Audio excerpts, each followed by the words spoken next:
What's going on, guys? Here inside the Jersey Whalers gym with Ryan Swain from Swain's Hockey Skills. What's up, guys? How are you? I'm going to be finishing up that video that we started the other day. We put it on Instagram. We did junior hockey, right? Is it more about what's more important, winning or advancement? We said winning. We threw out a couple reasons why. We're going to finish that now. Hey guys, I'm Ryan with Swain's Hockey Skills and Development. I'm back here with Eric Swanek from Swan Hockey. Last week we did a video and I asked him at the junior level in management perspective and the coaches, what's more important, advancing or winning? So last week he kind of gave a short answer and we posted that winning was more important. We're here today to elaborate a little bit about what that actually means and why winning is more important in their eyes versus advancement. So the winning, everything kind of goes hand in hand. But when I say the winning is more important, it's like slightly more important. Like it's like cart before the horse. The winning comes first, slightly first, because if the team is winning, usually everything else around the organization, around the players, falls into place.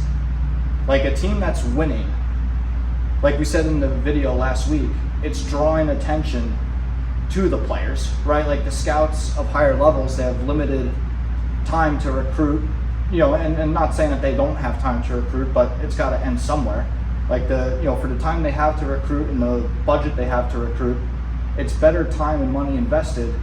They're going to go watch the top teams play each other, right? Like if they got to put a guy on an airplane, it makes more sense. Most of the time they're going to watch the top teams play each other. They're not really going to go fly out, spend all this money, and go watch two teams that can't figure it out, or two teams that are struggling play each other, right? So having a team that wins helps draw attention to the team, which obviously is going to help advancement. Right, so that's where we started last week, and again, everything else usually falls into place around a team that's winning. Like you could even go into development with this, right? So a team that's winning usually is working as a whole. They're working together as a team, where the kids have lots of puck touches. They're handling the puck. They're playing in the offensive. They're playing all three zones, playing in the offensive zone. They're and very importantly, they're learning how to succeed. They're gaining the experience, the playoff experience, the big game experience, the championship experience, right? All those things come along with winning. Where think about a team that's struggling, it's at the very bottom of the standings, where they spend 75% of the game trying to chip the puck off the glass out of their own zone to get a change, right? Where's that in the development ladder? Right, it's like the winning. When I say it's most important, it's because it usually everything is going pretty according to plan in every department if the team's winning. For sure. I think it's important to realize that what we're talking about here is specifically junior hockey, not so much the youth levels, as it's a little bit different.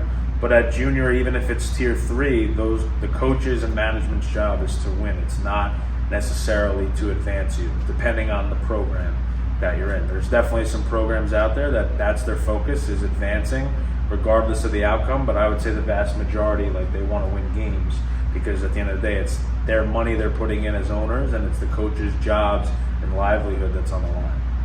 Right, yeah, and junior hockey is a whole different animal, right? Like, and that's one of the things too, like, with the winning, especially at the tuition-free levels, that's the winnings should be drawing fans, right? It's one of the things that draws fans, and that's another reason why it's so important. Because again, guys, like, it kind of just makes the whole junior hockey world go round, because they have to have fans in the building, because obviously that's revenue, right? And they need the revenue to make sure that they could run the team and make sure that they could fulfill the promises that they make to the players, right? Like, everybody wants the sticks, they want the skates, they want to stay in the good hotels, they want the good meals on the road, right? That has to come from somewhere, right? And at the end of the day, like, a lot of people, say, junior hockey is a business. It is a business, right? And that's important to understand that it's a business, because it's going to help the player be more successful, understanding how it's run, right? Like, a big misconception, I think, is that there's a lot of players out there that think junior hockey is just this fantasy fairy tale world where everyone's pouring in all this money, all these amenities, strictly just to help you move to the next level. That's not the case, and that's not a bad thing, right? It is what it is, because you have to remember, everybody's in this together, right? Like the players, the coaches, the general managers, the scouts, everybody wants to move up. Everybody's trying their best to work together and move up, right? It's unrealistic to think that a coach is just going to sacrifice 30 years of his life not worrying about if he moves up solely to advance you to college. It's not realistic. For sure. Right? It'd be crazy to expect that. Right? What you want is and what happens is everybody works together to try to better themselves. Everybody swims together. For sure. The players need the coaches and the owners just as much as the coaches and the owners need the players. I agree, for sure. One hand washes the other. I think as well, like if you're a tier 3 player, you're a tier 3 coach, like you kind of have a gigantic pool to choose from.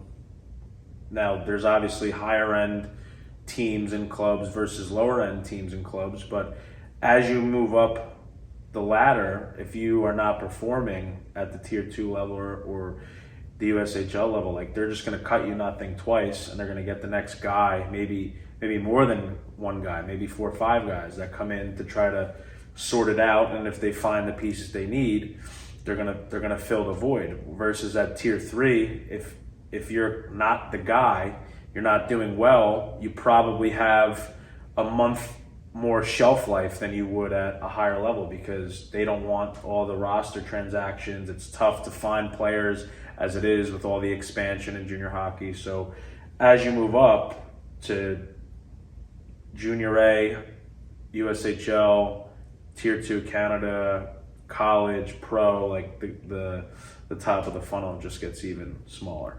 Yeah, exactly. And the other thing that players have to recognize is that there's a change as you move up, right? So junior hockey kind of bridges the gap between youth hockey and pro hockey, right? And obviously the bridge to college as well.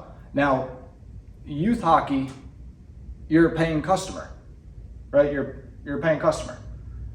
Pro hockey, you're an employee.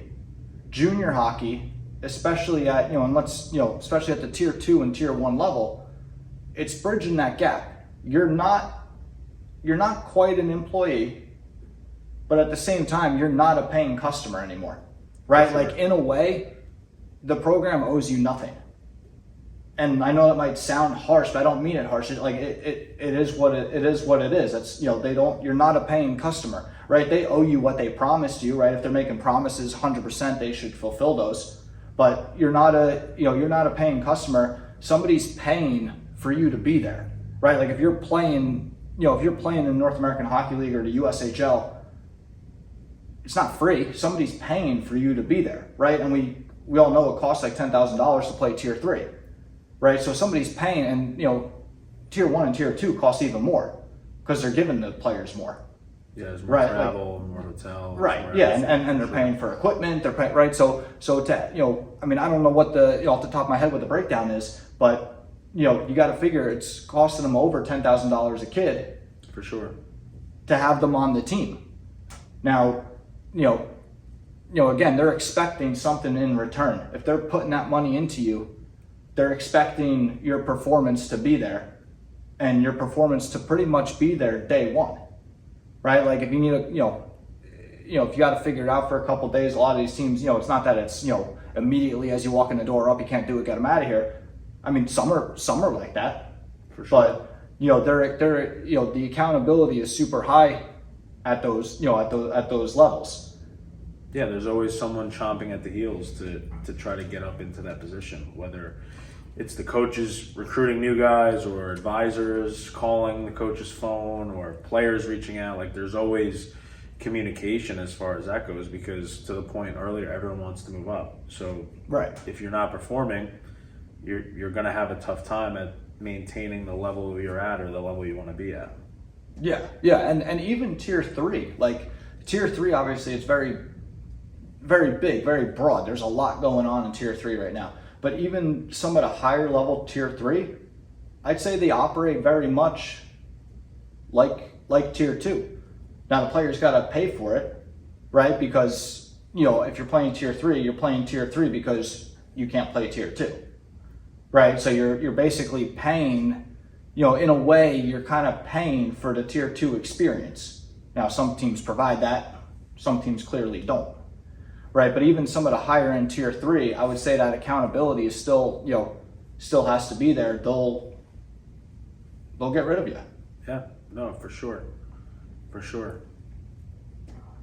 All right, guys. So thank you for checking out this video, part 2.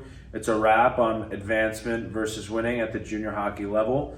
I'm Ryan Swain again with Swain's Hockey Skills and Development. This is Eric Swanek with Swan Hockey, and he just has some closing stuff here. And hopefully we'll see you guys on our next video.